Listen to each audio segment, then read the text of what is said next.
Hello, one and all, and welcome to the fourth episode of Wrestlebacks. I am the Wizard CZ. We are on the For Frequency's Sake podcast network, and of course, Wrestlebacks is part of the Card Subject to Change family of shows, powered by Low Pies Pizza, built by Durham Remodeling, and colored by Ryan Allison Tattoo. Now, of course, I couldn't do this without my trios partners, my six-man tag partners, if you will. My co-host and great friend from the Card Subject to Change podcast, Mr. Never Wrong, Nick Bull. How you doing, Nick? Good evening, fellas. How are all you doing? Doing great. Good, Top, man. top tier. Mint. We're doing mint, as the boys say. Mint. Okay. And speaking Dare of I top say? tier, Dare I say phenomenal? Dare I say phenomenal. I'm sorry. La la la la. And of course, we can't do this without Joe the Show Winkle, the seventh move of doom himself. Joe, how you feeling tonight, my friend? We are feeling lovely, gentlemen. The weather outside is frightful. Back in your life, like Mauro Ranallo making reckless pop culture references. We are here. Well, back in your life, like John Cena bullying Mauro Ranallo, or John Layfield bullying Mauro Ranallo. We're out here. We're having fun. I'm excited. It's a big week in the world of the Graps, and we're going to break down an all-timer here today. Yes, 100%. I'm excited because we get to do one of my favorite things of all time, and that's beat up John Cena. I'm going to beat up John Cena. Yeah. And how timely, because his last match is obviously coming up here in a few days. So, yes. If you haven't heard, Nick, the last time is now. The last time is 3 days from now. Yeah, the last time is in 72 hours. Yeah. That is when the last time will be. But I'm excited to talk all things about the never seen 17 and Mr. AJ Styles. But Joe, I'm going to let you lead the way. Yeah, we're out here. This is our fourth episode of Wrestlebacks. I'm excited. We have gone through some different worlds to get to where we are today. But it's only fitting that 72 hours before one of the greatest of all time hangs it up for good, we take a look back at what could be one of his best singles matches of all time. Today we are going to wrestle back to 2016 Barclays Arena in Brooklyn, New York. John Cena versus AJ Styles, their second singles match, their third match of their initial feud. And maybe you could argue John Cena's final singles match as a full-time professional wrestler. More on that as we get into it. So, gentlemen, let's go back in time. Let's go back to 2016. And let's kind of look, think of where y'all were at as wrestling fans when this feud was first put together. I know my thoughts, but I'm curious on your guys' Nick, and then we'll go to CZ. If we're going back in time, can we do the Wayne's World time travel flashback? You can. Yeah, there you go. You just did. I just did. And now we're here. Look at that. We're here and we're here and excited and just great times all around. So 2016, fun year. The Cubs were about to win the World Series. Some weird stuff was happening in America, but was also very hilarious. And John Cena and AJ Styles wrestled for the first time ever. Gentlemen, go back. What were your initial? Can you remember your initial feelings when this was put together, or even date back further when AJ Styles debuted in WWE? Go ahead, Nick. I look back. I mean, obviously, this is SummerSlam 2026. 2016. 2016, I'm sorry. Yeah, 2026. I was just time traveling there and just got back. You went the wrong way. You went the wrong way. This match, to me, I was excited for it because it was like two of the biggest stars of the era, and of course it's SummerSlam. And this was a pretty decent card, if I'm not mistaken. I got to take a look at it. It was okay. There's some good stuff on this card. So, I mean, to me, I probably wasn't nearly as plugged in as I am now. I knew what was going on. AJ Styles being in the WWE was a pretty big deal to me because I had seen him in Ring of Honor and in TNA all those years. So that's where I kind of was. I mean, it's probably the co-main event, would you say, of this show? Even though it's earlier in the show, it's about halfway through the show. But I mean, This match is one of those that would kind of compare to like Shawn Michaels and The Undertaker. It doesn't have a title, but it's big enough that it doesn't need one. Exactly. Yeah, I don't think not having a title took away from anything here. Yeah. I think if you would have asked the crowd that was watching this match, bragging rights were probably more like crowd was into it. Was this first question I had written down? Was this the height? What is the height of the John Cena sucks? Well, that's a good question. Music hits. Dun, dun, dun, dun, John Cena. So, I mean, it's pretty vocal here. There's a pretty big divide there. So I didn't know if this was the heart of it or if it had cooled off by then. But it's definitely audible. John Cena sucks here. I think this is kind of the early stages of it, right? Because the crowds were not as the crowds in this era of this is a weird time in WWE. This is the era of WWE where NXT is kind of sort of much better than the main roster shows. This is like the beginning of the I guess 15 was the real start of the black and gold era. Mm-hmm. So that's like this is the stretch of years where where NXT kind of outshines the main roster product. It still does. And the crowds, what'd you say? It still does. There you go. I'm a big NXT honk, so I know. The crowds in this era this is like the early era of the crowds like putting themselves over to a degree. So this is kind of the early stage segments of like when the Cena's like during the song John Cena sucks. I have that even in. Did I have it in I think I put it in what's the most 2016 thing about this, and I category, and I did put down or no that was not in there. It was in I had it in what's aged the best because it's aged. It's still a thing. Not as much, not really now, but it's definitely. I'm telling you, when I hear that music, those are the first words that come to my mind. It's just instinct. Like you've heard it so many times now, but yeah, I that was the first thing that really stuck out to me. Was at the start of this match, obviously, besides the intros, was those two. And I got a great question for you guys concerning these two guys, but I'm not sure what part of the show we're gonna use it. Maybe I'll sit on it for a little bit. Okay. I have a question that I'll throw to CZ before we keep moving on, because I want to look at each of these guys individually before we get into the match. I want to start with John Cena. Polarizing, obviously. I mean, we know the superlatives. And I mentioned how this is, if we look deeper into it, this might be the end of his run as a singles wrestler. Or as a full timer, which I'll touch on my reasoning to believe that, and we'll talk about that. But I'm curious, CZ, I'll start with you. Is this the best era of John Cena? This is we're mid 2016. This is the tail end, in my opinion, of the best era of John Cena. He wins the U.S. Championship in 2015. We have the U.S. Open Challenge.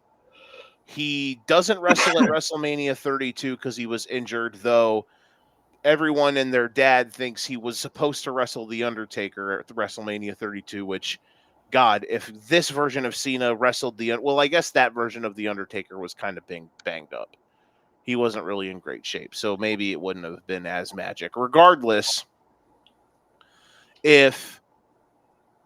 so Cena comes back, Obviously we talked about the U.S. Open Challenge. He then has these matches with AJ.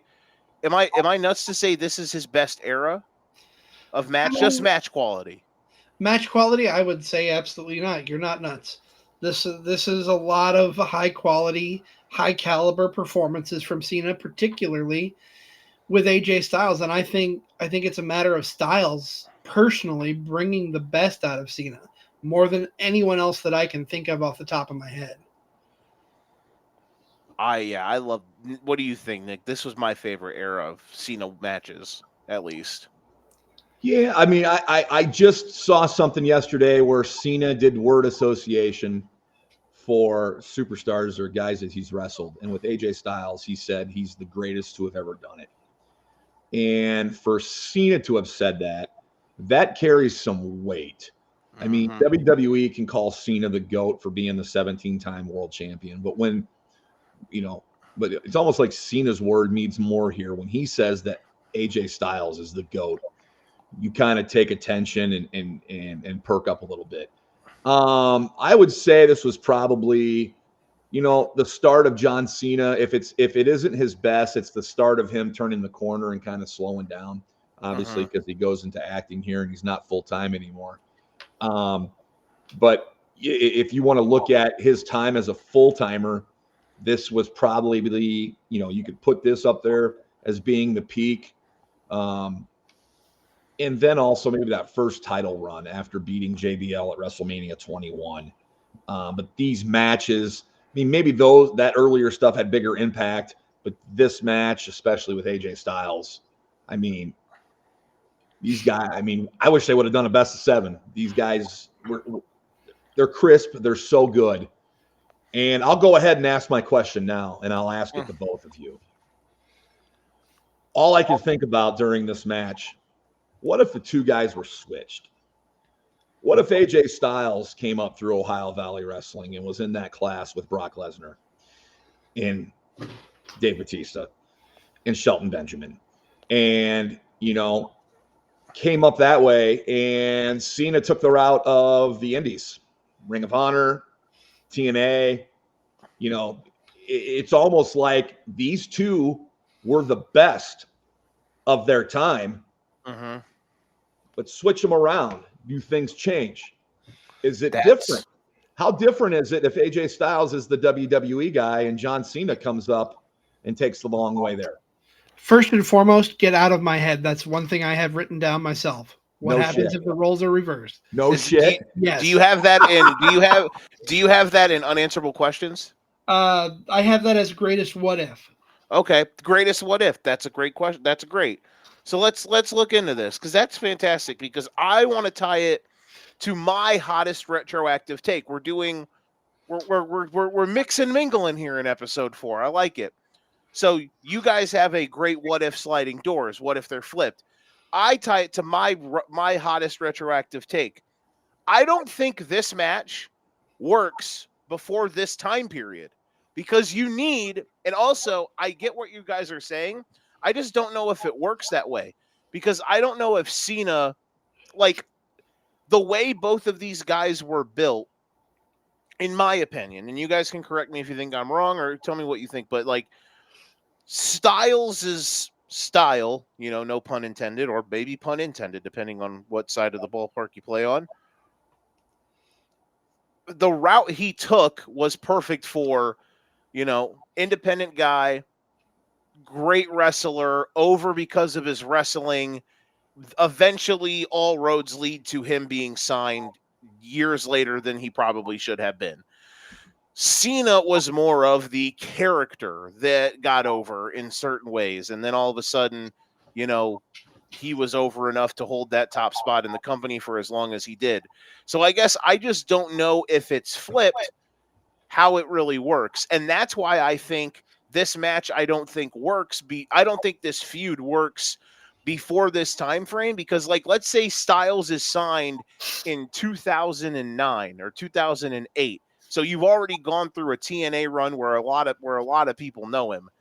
I still don't think it works because these Cena is better as a wrestler now. To tie it back to what Nick was saying earlier about how Cena says AJ's the GOAT. Cena is the GOAT because of his longevity, his famousness. That's a word. You know what I mean? Like that's how he's the GOAT, right?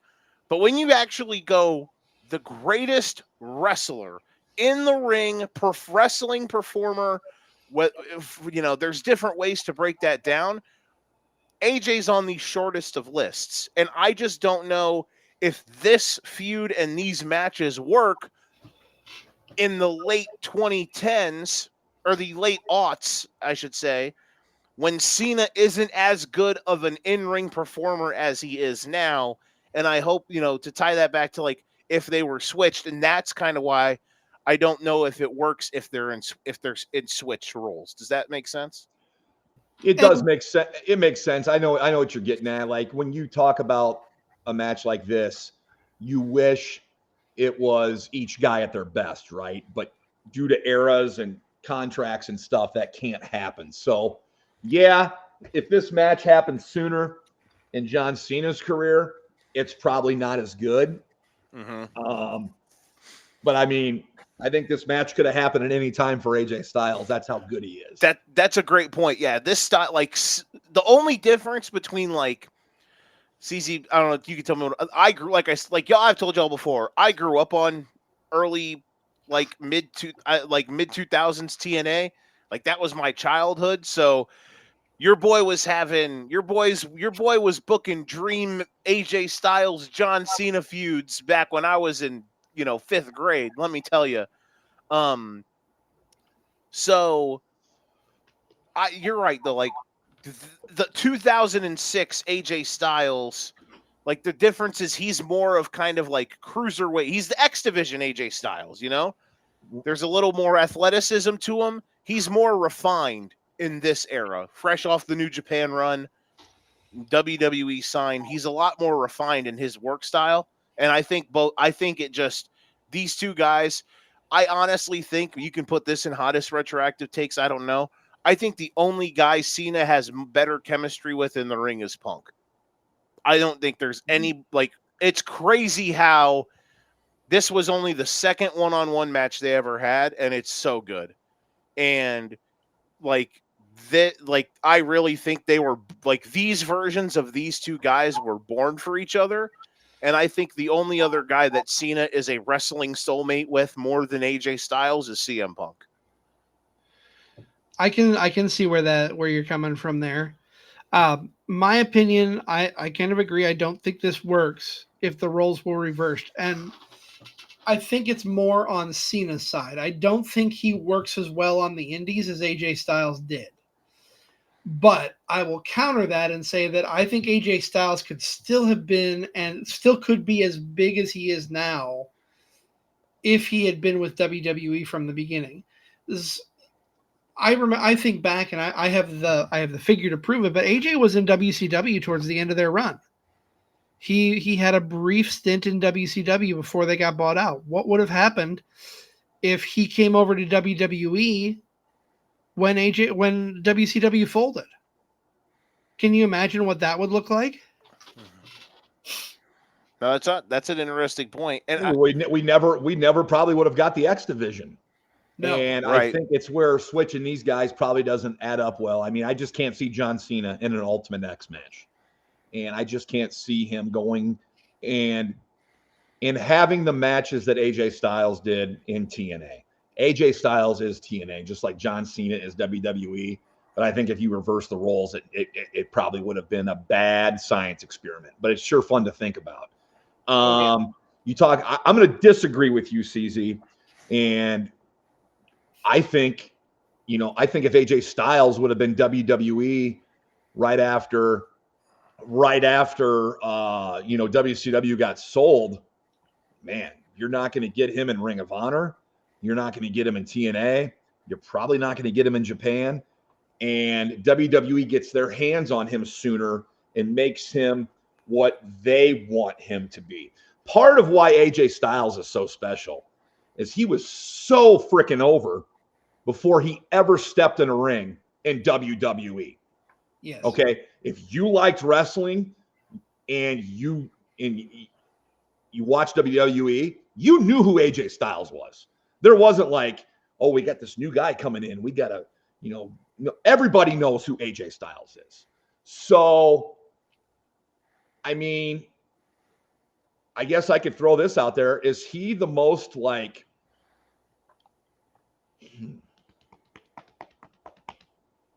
was he the biggest already made superstar to come in I would say yes. in WWE? Yeah. I would say yes. And Joe, you asked earlier about what this match felt like back when it was happening. I don't look at this match so much as I remember how I feel when that music hit at the Royal Rumble and AJ made his entrance.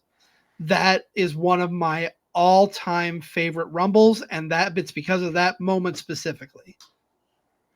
It is an all-timer moment, and I mean he was he was so famous that he didn't need NXT. And I think that was the right call. I think putting him in NXT would have been too, like, it wouldn't have worked. And I think, and again, that was my favorite era of NXT. So, like, imagine if in NXT we would have got like if we would have got some Samoa Joe, AJ Styles re-recs in NXT, you know what I'm saying? Like, so I agree. I think this is, I think that it works how it was, and it was perfectly done that way. And to kind of play off of that, Joe, I think if he had gone to NXT, it would have been a slap in the face. And that's not dogging NXT. That's more dogging if WWE had made that decision for as big as he was outside of the machine, so to speak. Having him go to the developmental system would have been a big slap in the face to him. It made sense that Shinsuke went to NXT just because I don't think he was popular, but he wasn't casual popular. Right. And Styles was casual popular. Everybody knew who AJ Styles was. Yeah. Yes. It's a fantastic. He had a fantastic. I mean, he had a fantastic debut year. He has these matches with John. He went like a month after this. He wins the WWE title. So, this is a fantastic year for AJ. It starts kind of weird. He loses to Jericho at WrestleMania. He then has a Roman Reigns couple-month feud where he loses both matches. Then Roman Reigns gets suspended for some sort of performance-enhancing use, which was weird. But yeah, so that's neither here nor there. Regardless, looking here around match or wrestling at this time, this is smack dab in the middle of the Brock Lesnar era, aka the Roman Reigns can't get over era, as I like to call it. Dean Ambrose at this moment is your WWE champion. Word to Michael Cole, WWE. Can you guys tell me who Dean Ambrose, aka John Moxley, is wrestling for the WWE World Heavyweight Championship trademark on this pay-per-view? Ooh. I just saw the card a couple seconds ago, so I won't answer. I can't think of off the top of my head. Well, I'll tell you who it is. Show the world. I was just about to do that. Show the world.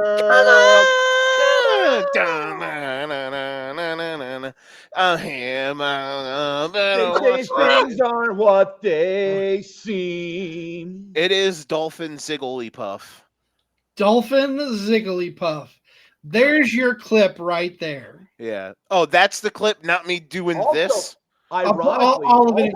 Okay. Will be inducted into the Tragos Fez Hall of Fame this week in 2026 in Waterloo this coming summer. Yes. How about that? Will be the Zigzag Man, the Wanted Man. Yeah, and he was. He's relevant right now. Him and the artist formerly known as Zack Ryder were both in the Last Time Is Now trademark tournament. The Last Time Is 3 days away from now tournament. Yeah, the last time is in 72. Yeah. And then on Saturday, it's going to be. Imagine if they would have been like, the last time is here. The last time is here. Imagine if they would have. Oh, they're absolutely going to say that on commentary. Imagine if the whole tournament would have been like, the last time is December 10th. Or no, this is December. What is it, December 13th? The last time is December 13th tournament. Yes.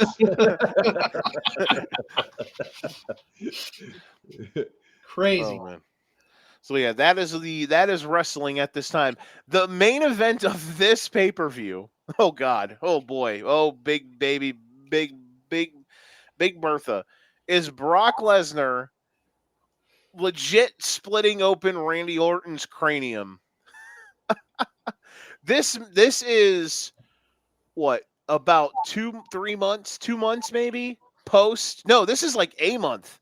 This is a month post Brock Lesnar's UFC return. Fights Mark Hunt. Pops for $1 billion different steroids, allegedly. Comes back. They promote this match. He beats Randy Orton by elbowing him and busting him open. Chris Jericho and Brock then get into it in the backstage. It was a very weird. I would have paid good money to see that. I would have loved to get some backstage. Like, why can't we? Triple Paul. Why can't Chris Jericho going to do to Brock Lesnar? Yeah, Triple Paul. Can we get a WWE Unreal episode about that night? Maybe we'll get Lesnar Jericho on the retirement tour after Jericho comes back. Yeah, no kidding. I mean, Jericho is the one that's dressed up stomping on people, right? That's Chris Jericho. Right. That's what people are saying. Yeah, that's him. Fucking weirdos. Anywho, just a. No, what I remember. Unanswerable question. Unanswerable question. When was WWE more creatively bankrupt? Now or in 2016? Anywho, moving on. Now? Huh? What? Are you serious? I don't know. I don't like what they're. It's weird. Very weird right now. Weird times. I'll tell you what. Apollo Crews ain't going to be on no SummerSlam card in 2026. That's a great point. That is a great point. The roster is much deeper right now. Much deeper. Deeper. Yeah. Shout out to Apollo Crews. What was his name in the Indies? Uha Nation. Shout out to him. Let's see. Uha Nation. Yep. Yeah. I just want the Unreal episode of 2016 SummerSlam where I want the phone call diagram where it's him talking to Brock like talking to Brock and hey Brock I want you to here's what I want you to do, and Brock's just sitting on the line going and then I get to the part where I say I want you to elbow him in the head really hard and bust him open, and he goes, I fucking love it. All right, moving on. Now let me say this: Orton and Lesnar had an agreement ahead of the time. I'm sure they did for Lesnar to bust him open legit. Now, come on, this guy's got monkey hormones in him, and he could take on a gorilla. Of course, he's going to do a little bit more damage than the next guy. He did some damage. What a time! All right, let's look into the build for this match. So as we mentioned, this was the third match in the series. AJ beat him at Money in the Bank in their first match. The first promo is really cool. It's the famous. They're in the ring together. They're doing the old look around while the fans are going crazy, and John Cena does I've been waiting a long time for this, and Styles hits him back with the so have I. So that was really cool, like opening promo. Kind of just at the time surreal, like, oh, this is a thing. This is real. These two guys are in the ring together. This is gonna happen. Yes. So Styles wins the first match. He gets help from his old boys, the Club. If you like a little chocolate on your biscuit, join a club. Gallows and Anderson, aka the Good Brothers. They are here, and they are here to do damage. They do a 6-man tag at the next show at Battleground, which Cena's team wins. So technically it's 1-1. And then we have this match. The big promo going into the match, a lot of it has to do with, this is the stuff that annoyed me at the time, really. And it's hella cringy now. It's the all John Cena, I love this. I'll never leave. People ask me while I'm doing these things. I love when they ask me, John, when you going to leave? And I get to say never. And I'm like, okay, as this is your final full-time match which is fine. No one's mad at you, John. No one's mad. It was just really corny back then, and I had a little ick watching that part of the promo. I'm mad. Yeah? What are you mad No, about? I'm not mad. I'm just kidding. CZ right now is the kid in Belgium that John made fun of. Hey, if I'm that kid, then I better damn well be invited to the Saturday night show live, where he can apologize to me in person. He already did. I thought he already did. No, I thought there was a moment at a show where he was there after Cena turned back face. Right, but if I'm that kid, he hasn't personally apologized to me. Okay, there you go. That's where I'm going with that. That's the thing. You want you are about to do a you people promo if he doesn't apologize to you. I see what CZ's time. It's CZ time, and CZ's time is now. CZ's time is right. CZ's time was yesterday. So let's get into this match, as good as it was. This is good stuff, man. This is all-timer stuff. One of my favorite matches. I personally think it's the best match of the feud they have. Some people will say the Royal Rumble match for the title when Cena ties Ric Flair's 16 title reigns. They like to talk about how that match never left the ring. Well, this match doesn't leave the ring really either, folks. And that match was more finisher spamming. This one is really good stuff. Going through the match here quickly before we get to the categories. You have to tie up early as you do. AJ's all hopped up. AJ's fired up for this. He's hopped up. He's doing some gusto-ness. He has a drop kick. He gets on the top rope. He's puffing his chest. Cena's just standing there waiting. Styles gets off the rope and Cena just decks him. That was kind of funny. They have a moment on the outside. AJ suplexes Cena on the ring apron, and all three commentators mention how it's the hardest part of the ring. It's like Morrow says the hardest part of the ring. Then JBL's like, it's the hardest part of the ring, Michael. And Morrow has to. I mean, he didn't really say that, but that move to me felt like the match shifting from first gear to second gear. Ooh, and a little early gear shift. Yes, and, that move, that devastation, we didn't see that move a lot at that time. Mm-hmm. And we still don't see it a lot. Kind of like the twisting side, on the apron. Like, to me, that was just like, okay, here we go. We're up in the ante now, and this thing is going to pick up. I loved that spot.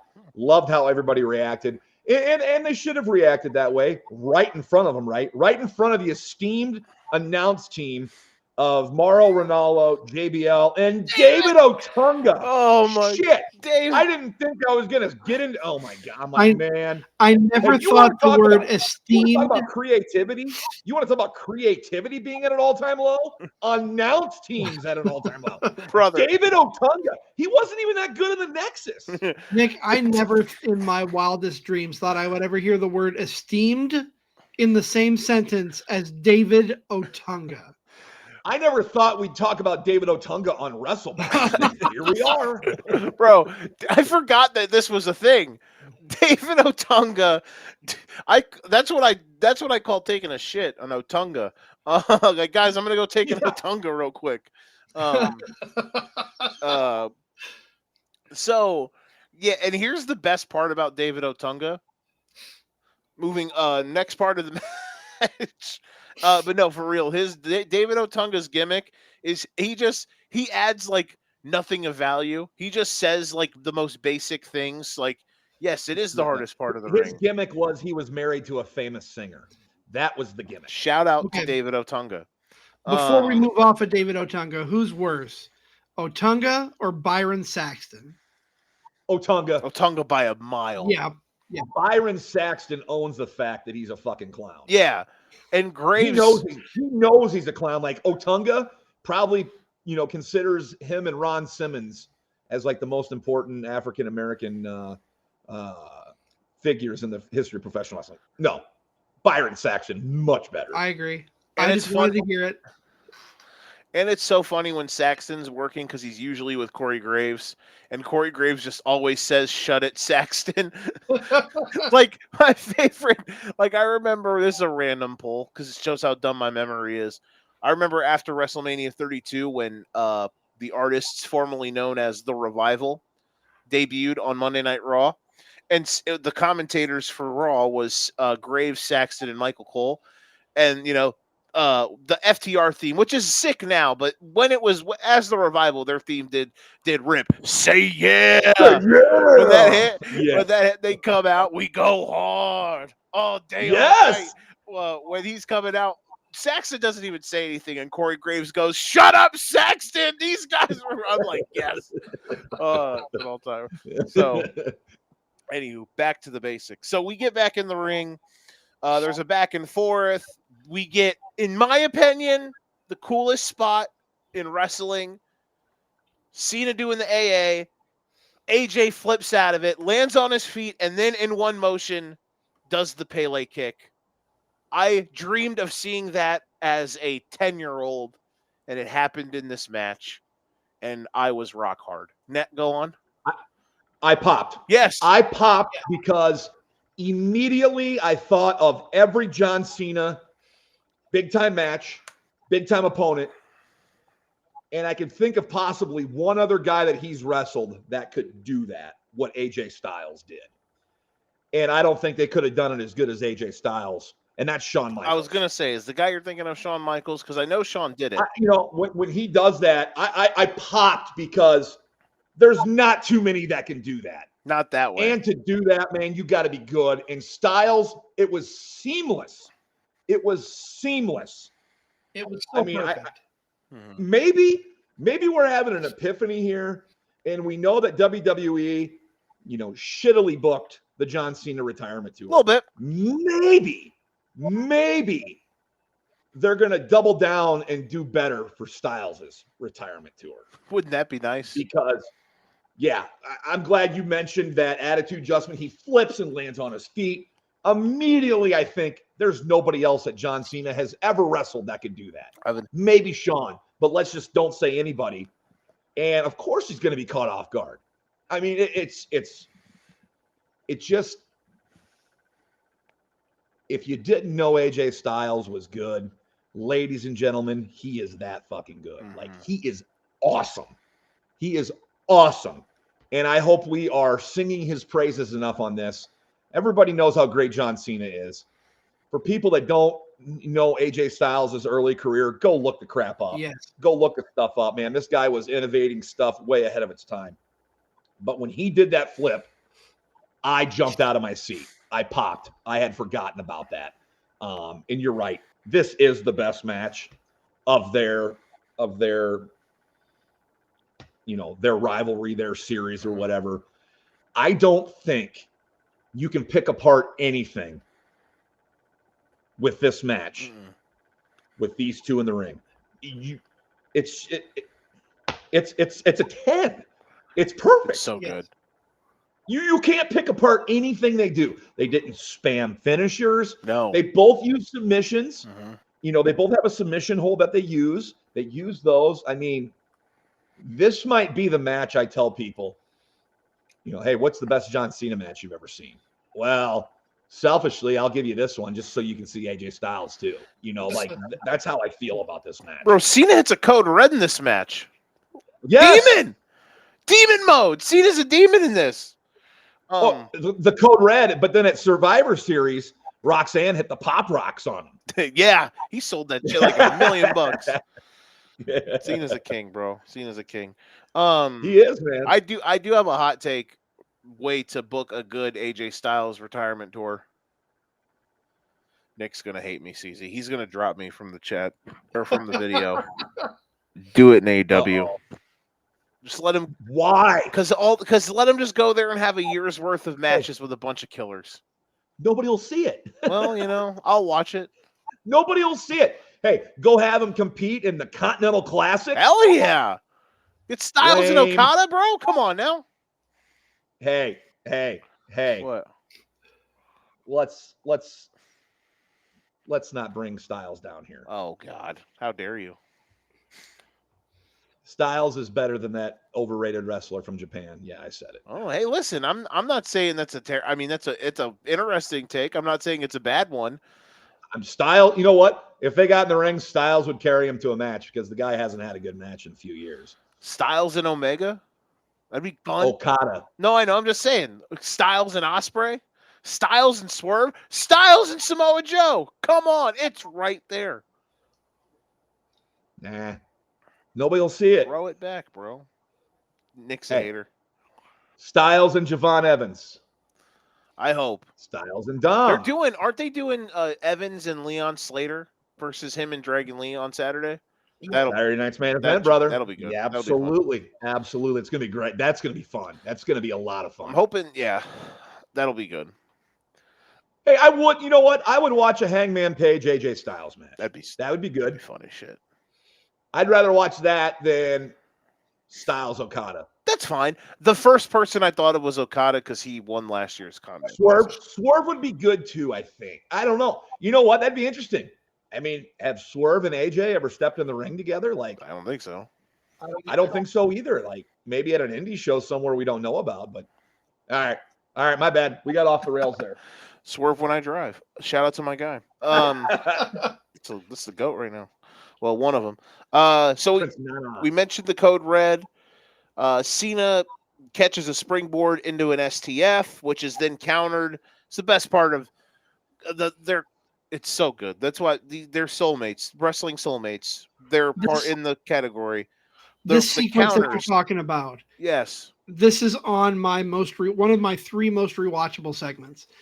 The attempt at the forearm, countered into an STF, countered into a crossface, lifted up into an attempt at an AA, into the calf crusher, and then back to the STF. They're just incredible stuff. Yes. Incredible stuff. And it's perfect because, and it's kind of the same way with how Cena and Punk wrestle. It's not, seamless. There's a little bit of, clunkiness to it, which makes it look more real. It looks real. Realer. Does that make, you know what I mean? Yes. Words. Oh, you use a good word there, clunkiness. Yeah. There is clunkiness with Punk and Cena. And that's just the way it is. But it works. I'm saying because that's when they're doing that's when it's when they're doing all their counters and stuff, though, when Cena and Punk, and it's kind of this way with Cena and Styles, the clunkiness makes it feel like it's 2 guys actually trying to grapple for positional control. And it's sick. I love it. Yes. I mean, it's the way the match started out, right? Mm-hmm. They locked up and kind of, the show of strength, right. and obviously Cena out muscling him and showing Styles, that he's the stronger guy. Yeah, there's it's okay to have clunkiness to it. Yeah, absolutely. Because it's a struggle. Mm-hmm. Yeah. You ever been in a struggle? It's hard to get a hold of somebody. So, you're right. There's a clunkiness with Punk and Cena. And if there's a clunkiness with Cena and Styles, it's for the aesthetic. Otherwise, the guys are just too damn good. Styles is just too smooth to look like an idiot. Mm-hmm. Yes. Let's see here. You know a match I want to see with Styles? Maybe it's part of the retirement tour. I got to see it at a WWE house show 3 years ago. I knew Gunther Styles. Yep. It was amazing. It was awesome. I have somewhere, I'm going to get this picture blown up. I've got Styles doing the phenomenal forearm. He's in the air, like a comic book character coming down on Gunther. And I think Styles maybe got hurt because this was supposed to be the program, I think, at Mania a few years ago. But regardless, I hope they do his retirement tour right. I love that he's with Dragon Lee. They've revitalized the tag team division, and I can't wait to see what like 2026 holds in store for Styles. Yeah, I hope it's good too. So moving on, we're kind of in the final act here. Cena hits the leg drop for the near fall. This is like one of the best guys that's ever taken the leg drop from Cena too. It's really clean. You're talking the leg drop from the top rope, correct? Correct. Yeah. Yes. AJ hits a that'd be the Alabama. That'd be the Alabama jam. What, the leg drop? Yeah. Okay, I didn't know that. I now know that. Beautiful Bobby Eaton, baby. Oh, let's go. We're out here. AJ hits a top rope Frankensteiner. Then he hits the forearm. There's a kick out. We get an avalanche attitude adjustment kick out. And then we get into the final sequence, which is kind of really cool. Cena's kind of staring at AJ as he's trying to get up. Morrow's on commentary, and they're on commentary building up how, like, you know, Cena's shocked that didn't put him away. Blah, blah, blah. Cena walks up to AJ, gets him up. AJ counters it. Styles clash. Rolls out of the ring. Forearm. 1, 2, 3. Bob's your uncle.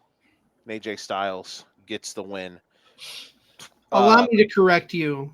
It was not just a top rope Frankensteiner. It was a springboard Frankensteiner. Yeah.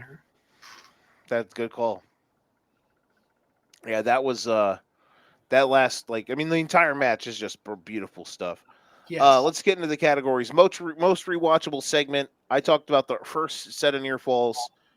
And then the segment CZ has as well, which is that counter segment with the submissions. And I just think the final segment as well is really good. From the Frankensteiner to the first forearm kick out all the way through to the end, which is the last like 5 or 6 minutes. Mine are the move on the apron where everybody loses their mind at the beginning, and then the flip and landing on his feet out of the attitude. That too. Yes, honestly, that was for me just because we don't see that. We just don't see it a lot. No, and to see something like that, I would have loved to have been around these guys when they were putting this match together. I bet it was just like pure joy with these two, and whoever the producer was. I don't know who produced the segment. I didn't dig that deep enough on it, but this had to be like a blast and a breeze to put together. Oh yeah. When you think about things, and not a Tyler Breeze. No, and I'll add to that. For me, the segment I already talked about, the springboard Frankensteiner, and then that counter from the AA into the Styles Clash that led to the ultimate finish. That was perfect. And the ending, you know, I've said this already, and Joe did too. Like, they didn't spam each other's finishers, and that's, I think, what makes this match really, really good. Had they done it for 5 more minutes, it would have watered it down and poo-pooed on it. And length, runtime, dude, it's great. Like, you can have good matches around that 20-minute time period, maybe even less. And I mean, I don't count the entrances and stuff as time for the match. But like, if there ever was a match you wish could go 5 more minutes, this might be it, because these guys were so on and so good. Like, but I love how it ended. I got no qualms about it. I can't say a bad thing about this match other than it ended. Right. No shit. Yeah, that's a good point. You know what I mean? Like, how many times do you watch a show and just shit on a match? Or, oh man, was there even 3 good matches in that? Like, that was worth the price of the show right there. Was those two going out and have an absolute classic banger that even the most cynical, booger-eating wrestling fan can't pick apart. Come on, I'm not the biggest John Cena fan, but pick apart that match. You can't. You just can't, because it's great. But you are a booger eater. No, I'm kidding. Yes, I'm a booger eater. I got some booger eater black on, so we're out here. What's age the best? There's a lot of stuff here. CZ, what do you got? A couple of things? For me, what age the best happened after Cena leaves his headband in the ring, or his armband in the ring. And then after this event, AJ Styles goes on to wear it as a headband and proclaims himself the face that runs the place. Look at that. Yeah, that's a great pull. That's good. It is a hell of a pull by AJ. AJ was on one during this time of his career. I put down, like I said earlier, the John Cena sucks during the entrance. Age the best. What's age the best? John Cena's offense. He added offense for this stretch. Like maybe it was because of the U.S. Open Challenge where he's wrestling every week on Raw. Like his added offense that he was doing like a springboard stunner. He added like the little catch cutter thingamajig, the code red. He just added more stuff to his game, you know? And that's what I love the most about this Cena run. Like he was so meat and potatoes boring, like not even good meat and potatoes, like bad steak, and like the potatoes were dry. Like that's how boring he was in the late aughts, early 10s. And then in this run, man, it's my favorite Cena run ever because of how fluid and how incredible his offense is. He makes these matches have more substance to them. You know what else has aged the best? Cena's jorts. Yeah. Yeah. They stood the test of time. They've stood the test of time. Cena's jorts. I'll tell you what. I know what didn't age good is AJ Styles looking like a new divorcee out on the market trying to find a new man with that bob. What is up? So you're saying if I'm going to tear apart AJ Styles, it's that shitty hair. So you're saying AJ Styles' hair aged the worst? Yes. Noted. He looks like a new divorcee out on the market looking to prowl. He looks like he's about to ask for your manager at your local grocery store. Yes. If we're talking about hairstyles, these parsnips aren't good. They look bad. Can you get your manager, please? Can you get your manager, please? Yeah. He's always he looks great with long hair, and he was in an awkward stage here against the Cena match. But yeah, if I'm going to rip apart AJ Styles at all, he looks like a brand new divorcee out on the town. If we're talking about hairstyles, what aged the worst? Cena's bald spot. You can see it starting to come in here. It's like the early stages. Yes. Hey man, I got one too, bro. I got one too. Me and John. Maybe I need to get John's hair doctor. I had one age the best. It was I can't believe I'm saying this, and I also have it as a nitpick because he does I wish it would have been a little bit different, but at least the timing. But the final call from JBL is actually pretty good, where when in the middle, like when he hits the move, and while the count is going, he's saying he just beat John Cena at SummerSlam, and it was kind of perfectly timed with the count. That call I, though, wish probably was Morrow instead of JBL. But then what JBL says after is really, really good. Legacy affirmed, career defined. And then he says something about AJ Styles reaching the summit, which I don't disagree, but it's AJ fucking Styles. He's already at the summit. He's the GOAT, but, he's one of the greatest of all time. But regardless, Legacy, like, that was a really cool line. Little JBL dropping a little bar, you know what I'm saying? He's out here. He's spitting. I mean, he's painting us a picture as he should as a color commentator, and he's telling the world, if you didn't know AJ Styles on the Indies, if you didn't know AJ Styles in TNA, this is AJ Styles, and he just beat the greatest of all time.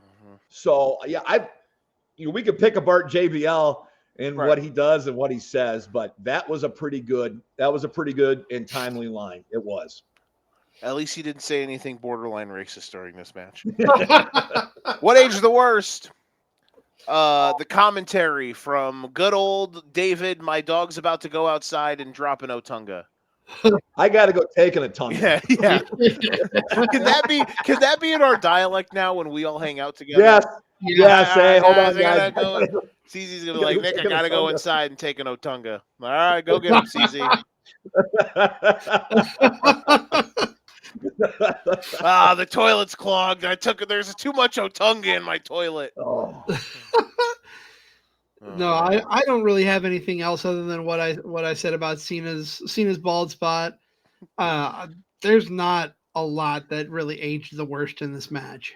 I have some little unintentional moment. I have some little. What is the tease. worst?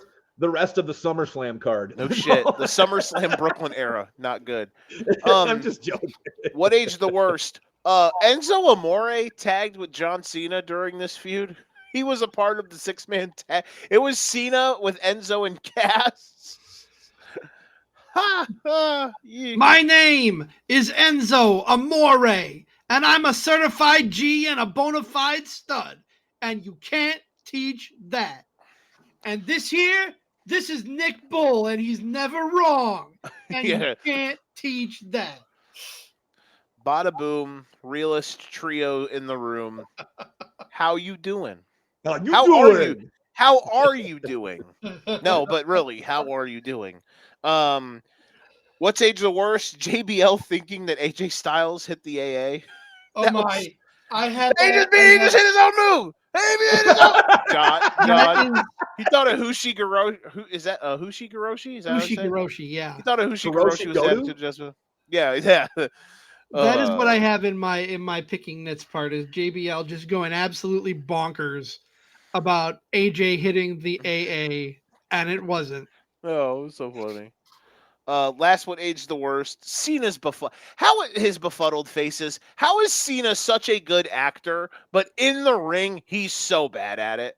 His befuddled faces are the worst, bro. They're so bad. But he's still kind of new to acting. He's still kind of new to acting in Hollywood, so they haven't caught that yet. But we've been around it for so long, we know when it's bad.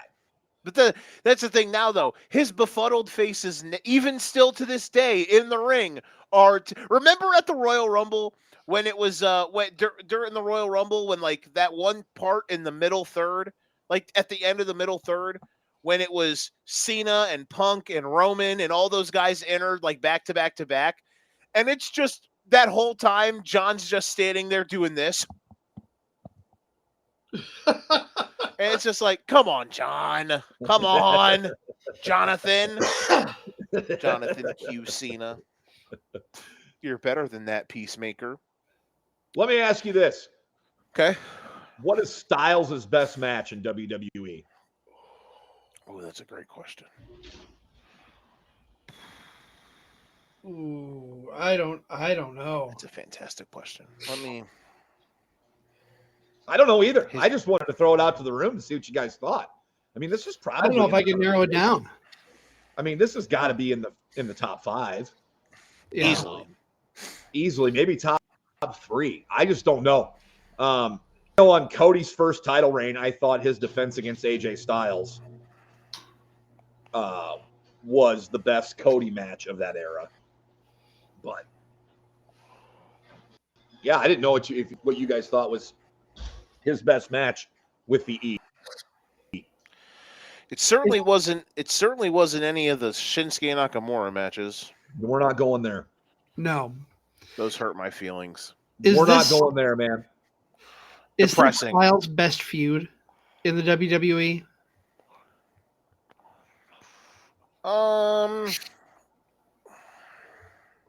Man. You know an underrated Styles match, by the way, is him and Brock. That was good. The match at Survivor Series. Yep. Is this his best feud? Man, it's a great question. It very well could be. I think it is. Yep. Yeah. I do. I do. More so, I mean, AJ Styles knew who he was. John Cena was already established. This just pushed Styles into another atmosphere by beating Cena at SummerSlam. Yes. Beating him the way he did. Man, I'd have to think. I guess this is his best feud. Maybe it's not. And I'll get off of here and completely forget it and think of something else. But I have a match that's better than this. The two that come to mind feud-wise are this and his feud with Samoa Joe. I'm sorry. Go ahead. You just like that feud. No, you're He good. just wants to say it. Go ahead and say it. I CZ. wasn't going to say it. You're Say putting it. You've been dying to say it. If you don't say it, I'm gonna say it. Wendy. Yeah.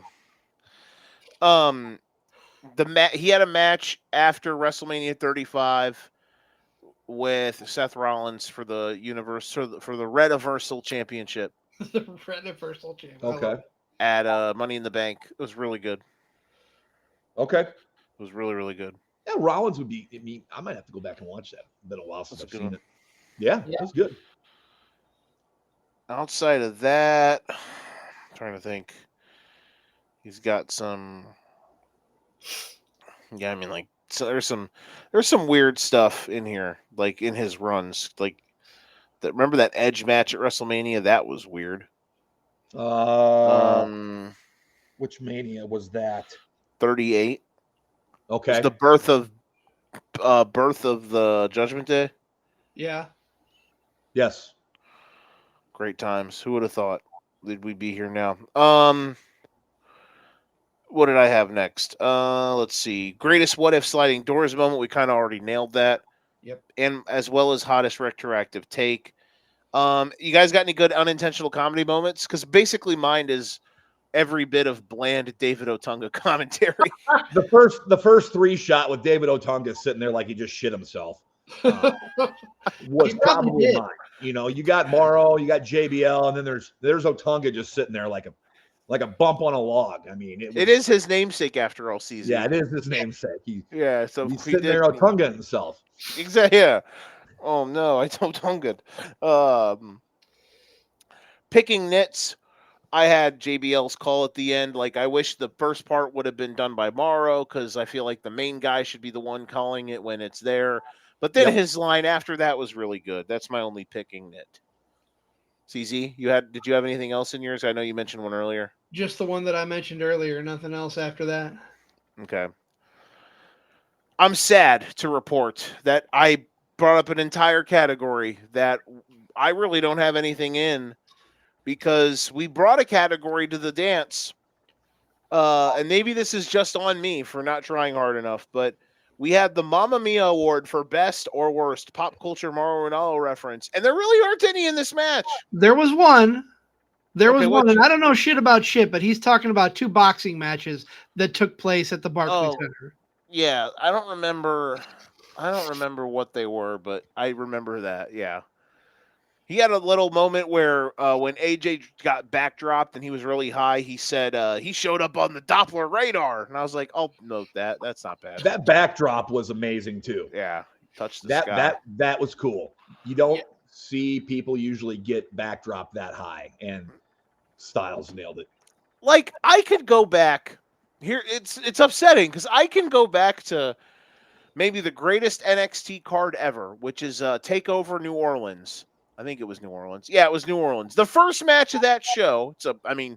That show had 2 5-star matches by Big Dave, for God's sake.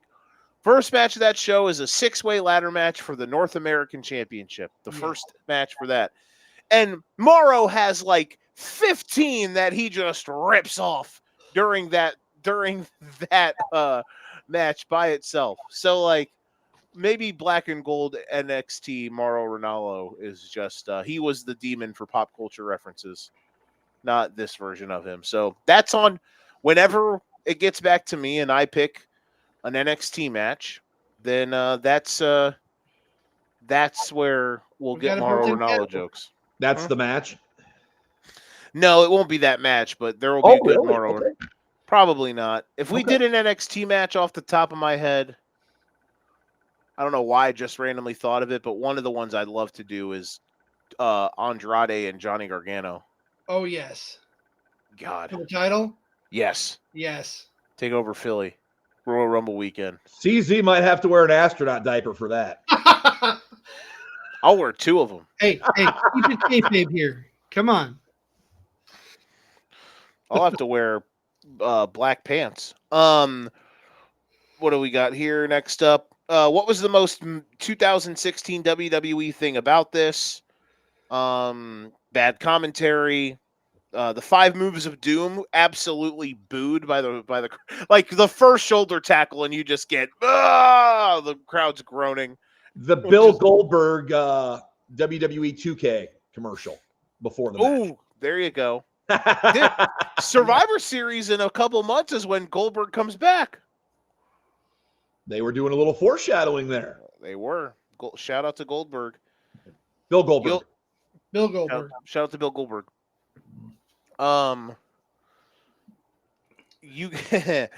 What's the most 2016 WWE thing about this? A moment that the crowd likes, just a random moment the crowd likes. Yeah. They all go into yes chants. Yeah. Yep. Yep. I was like, oh, this is going here. Yeah. Anything else for this category? I don't have anything. Okay. Moving on. We're down to the nitty gritty home stretch. Apex Mountain. Mauro Ranallo. Enough said. Really? Okay. I think he is, outside of Michael Cole, JR, and King, he is probably my favorite commentator who's come through WWE. I wish he were still there. So you love WWE and NXT Mauro Ranallo. I love him too, by the way. He's amazing. I have I've got, oh boy, this is going to be interesting. I'm curious if you agree with me. Maybe not interesting. I'm overselling it. Apex Mountain for me. John Cena. It's the best run of his career, in my opinion. This is the best run of wrestling matches in his career. John Cena as a wrestler. Apex Mountain. By far. For me. AJ Styles, best in-ring performer since Shawn Michaels. Yes. Total, all around. That's a good take. I like that take. Yes. I wish we could have got those two at a Mania when this would have been when Styles was in TNA and Shawn Michaels was doing his Mr. WrestleMania thing. My God, that would have been fun. Mm-hmm. Apex Mountain for awful announcers. This era of WWE announcing in the 2010s, mid-2010s, you have JBL with Davey Otungman, and this is the end of the era where it's, well, I think this is kind of, this is pretty much the tail end. Like this and a little before is the tail end of Cole and Jerry Lawler. Yep. And Jerry Lawler's horrendous, especially during his time with Michael Cole. So yeah, this is Apex Mountain for awful announcing. Any other Apex Mountains? Can we just change David Otunga's name to the poop emoji? I mean, we could. A walking poop emoji. Yeah. A walking Otunga. A walking Otunga. What sounds better? I got to go take a poop or I got to go take an Otunga? Yeah, we got to go take an Otunga. Memphis, go take an Otunga. You're going to say that to your dog now. What if they make Otunga part of the MFTs?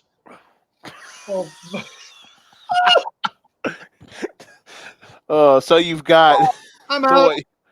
You've got Tomatonga, you've got Tomatonga, you've got Tar something Tonga, you've got Tala-Tonga, you've got Small-Tonga, you've got O-Tonga.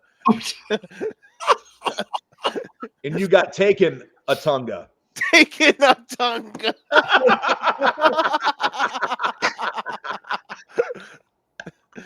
Oh. No, they really do need to. So they have Tala-Tonga, like Tala-Tonga. They need to have like remember El Torito or whatever, the little bull. They need to have him be a part of it and be Small-Tonga. Be Small-Tonga. Tala-Tonga. O-Tonga. Taking O-Tonga.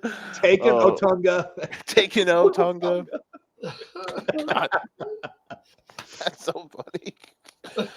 Who would have thought David? Who knew David Otunga would be more over than AJ Styles? Yes, that's the thing. Who would have thought David Otunga? Apex Mountain for David Otunga. He's so over right now. We just did something in the last hour that David Otunga couldn't do, and that was get him over. David Otunga has been rebirthed into the internet community. I just want to say, David Otunga, if you are watching this, send your hate tweets to @NickBull55. Email us at forfantasysake@gmail.com. David Otunga, send me emails, honestly. Joe Wink, Joe Wink, send me an email. JoeWinkle78@gmail.com, David Otunga, please. EL, by the way, on the last name. Any unanswerable questions? I didn't have any. Because I didn't have anything either. No, there's nothing really left hanging here with this one. Mm-hmm. As always, to wrap it up, who won the match? I know my answer. Styles. This cemented Styles and showed the WWE audience this guy's legit. He's to be taken seriously. He's one of the best around. And if John Cena is willing to go out there and put him over, we hope you can accept him. AJ Styles. I think that's a very, very fair take. I agree. That's a measured take. I am not measured, and I did a good old indie chant. Both these guys. Hey, AJ for the reason, say fight forever. There you go. AJ for the reason you said. Cena for the reason of having a feud with a guy like AJ Styles, does stamp okay, not only is he this whatever he was that people didn't like, but there's this part of his career when he's having matches with guys like this. He's doing the like I said, the Open Challenge. He's doing shit with Sami Zayn. He has the Kevin Owens feud when he puts him over. He has these matches where he's putting Styles over. These moments, it showed that Cena got it. And I think you have this run of him, this 18-month, 20-month stretch of life, this 24-month stretch of life through 2015 and 2016 that just kind of stamped him in a different level. More than just WWE person. No, he is a legitimate all-timer for more than just the fact that he was WWE's guy. He put these certain people over that needed to be, and not only that, the matches ripped. Yep. So that's why I put both guys. I wanted to say John Cena won, but I picked Styles. Go ahead. No, CZ. you're right. Yeah, that's why I put both guys but yeah. Who won the match? The fans who are new to AJ Styles at this point. WWE fans who had not seen his work. I think that's a fair point. I'm intrigued. I wish we could go back in time to kind of look at who was new to being, people that didn't really understand AJ Styles or didn't really see him before. Right. This run, and to kind of get their early takes. Here's AJ Styles. What do you think of him? Oh, for sure. Yeah, I'd be interested to know at that time in 2016, or at the time of this match, or the time that Styles came to WWE, just the uninformed fan who didn't know who AJ Styles was, what were their expectations and what did they think of this guy? You know what I mean? We knew what we were getting when he came over, but the person that wasn't familiar, what did they think? Just another guy. I mean, that I would like to go back and find that out. Yes. Yeah, and it's crazy to think we lived in a world where outside of there's people still are like that, but they're very those are, I don't know, to be a person who only watches one of the products now and doesn't know anything about the other one or other wrestling in general, nowadays is a bit weird and very, very hard, far and few between. And it was kind of, that time of our lives in the mid 2010s was kind of the tail end of, I only know about WWE in America. I don't really pay attention to other stuff, those type of people. Exactly. All right, gentlemen. We did great. Yes. Tip of the cap. Did we do phenomenal? I think we did phenomenally phenomenal. I think you guys did phenomenal. I love the AJ style glove thing too. I love that. Yes. The glove thing that he does, and it says the phenomenal. I love it. I'm trying to remember when he started wearing the gloves. thought about that. When did he start wearing gloves? Because did he win? I don't think he wore them in TNA. He did at the tail end. When he did Okay. that, he had the. So remember when he first. So the OG X Division AJ, he's wearing like the short trunks like he wore in the Cena match this year. Yep. He had that. He then at some point, eventually, like towards the end, he came back. He got the long trunks, and I think that's when he started wearing the gloves. Okay. Or maybe a little before. Like once he went to the longer trunks is when he started wearing the gloves. Yeah. Okay. So kind of that time frame. Then obviously he wore them when he went to. Then he obviously leaves TNA, goes to New Japan. Right. Kind of blows up even more there. Wins the IWGP title. Has the good matches with Shinsuke Nakamura. Not the ones in WWE. Don't watch the ones in WWE. They're terrible. No, don't watch the ones in Japan though. 2 thumbs all the way up. Leader of the Bullet Club for a time, correct? Yep, that is correct. Right, he went to New Japan pretty much right when Finn, the artist formerly known as Fergal Devitt, came to WWE. Right. Right. Who was the head of the Bullet Club? Correct. Yes. Who Yes. was the head of the Bullet Club? Yep. So yeah, we did phenomenal. We did great. We're gonna get gloves now that have the card subject to change logo on it. I love it. I love it. All right, CZ, you want to take us home? I'll take us home. First things first, you can catch me and Nick this Sunday. We're having our ugly sweater party. We are reviewing Heroes of Wrestling. Go out of your way, find it on YouTube. Don't read anything about it. Watch the show first. And then tune into Card Subject to Change on Sunday for our take on it. I get that reference. Oh my gosh. Have fun with that one, gentlemen. Oh, it's gonna be great. I'm almost mad that we didn't do that as a Wrestlebacks episode. Oh. How dare you? We would have to do that one in person though. Yeah. That would have to be the first episode for Wrestlebacks we did in person. Yeah, that has to be in person. I agree. Yeah. Or Heroes Wrestling. Good. And I know my pick is next month. I've already decided what we're watching, so I'm going to pull the Band-Aid off. Okay. There's no better way to ring in the new year than with a Revolution. So we're going to go back to 2005 Elimination Chamber match at New Year's Revolution and the aftermath of said match. Okay. You know what happened at the end? We're watching the match that led to the first ever Money in the Bank cash-in? Correct. Okay. I'm with it. 2005. I think that's technically, is that 05? That is 05, right? Or it's not 06? 05. I think that's January 9th of 05 from San Juan, Puerto Rico. No, that's not the one you're thinking of then. It's the year after. It's in 06. Okay, that's 05. Yeah, 05. The one in 05 is the one in 05. Can you name all the competitors in the Elimination Chamber? I think I can. I know CZ obviously can if he knows it. All right, so it's John Cena.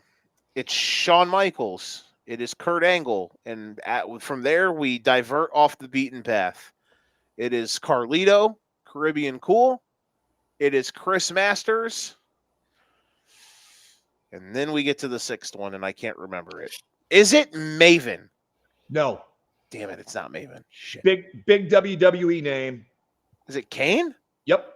Okay. That's gotta be Kane. Sorry, I had to. Why did I think Maven? What's wrong with me? And I apologize for it being off a year. No, 2006, the match that leads to the first ever cash-in, and we'll talk about the cash-in as well, because that is another one of my all-time favorite moments. There we go. We're out here. CZ's out here, got us ready to rip. Anything else you gentlemen have to share with the class today? No, man, I always love doing this show. This show's great. I can't wait till we eventually do one of these together in person. Yes. But this was as always, this was a ball, my friends. I'm glad we were able to rock this out. Same here. Well, Joe, thank you for leading the way and picking this month's match. For Joe the Show Winkle and for Never Wrong Nick Bull, I am the Wizard CZ. We are part of the For Frequency's Sake podcast network powered by Lopez Pizza, built by Durham Remodeling, and colored by Ryan Allison Tattoo. Nick and I will see you on Sunday for Card Subject to Change, and we'll be back next month with another edition of Wrestlebacks.